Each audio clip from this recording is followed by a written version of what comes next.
Well, we bought crop insurance ever since we started farming, and it's a great safety net to provide income in the years that we may have a disaster, drought, hail, and wouldn't consider farming without it for that reason. People know that expenses are going up, the volatility in markets, the uncertainty of what's going on in the world.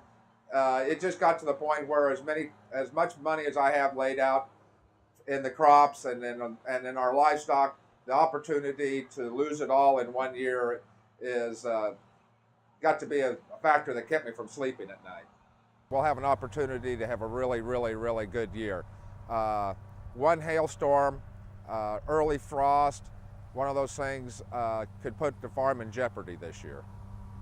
You know, like a homeowner would not consider having his home insured, having a homeowner's policy. Just like when you're driving your car, you wouldn't want the liability of not having insurance, or in the event of a collision. You know, there's one cannot eliminate totally the risks in life, but insurance is a great thing to have, and crop insurance has been a real godsend for us.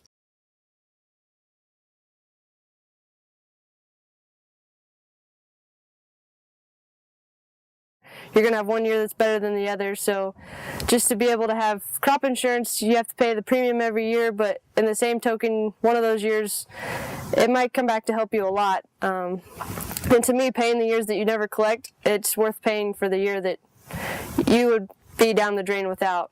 There's a lot of farmers within our area who they've never had crop insurance before, and a lot of them have had to fold within the last 3 or 4 years just because of the way the economy is. They don't have enough to support their farm and their income. So like I say, we've had a lot of kind of rough years, and it seems to be as time goes on, each summer has some new twist to throw at us. We got to insure ourselves just like everybody insures their house, their vehicles. You lose that, you're basically starting over, and that's what we'd have to do, but we'd be dealing in a large dollar amount.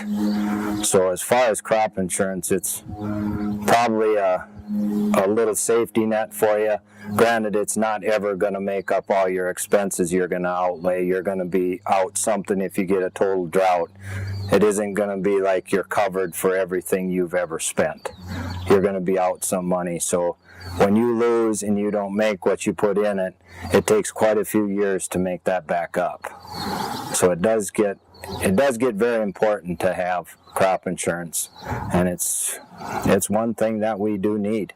I just think in the future, crop insurance is going to play a huge role, because like I said, times have changed a lot just within the times that I've been helping my uncle farm the last 10 years, and it's just every summer, like I say, throws a new curve at us, and I just think that's going to get worse as time goes on. But you can see a lot of it right now. These little smaller farmers who don't really have the money to put forth towards crop insurance are really starting to take a hard hit, and it's really starting to impact them, and I think as time goes on, that's just going to get worse. Late April freeze, it got the wheat pretty bad, and it was a lifesaver to us to be able to continue to farm and keep the operation going.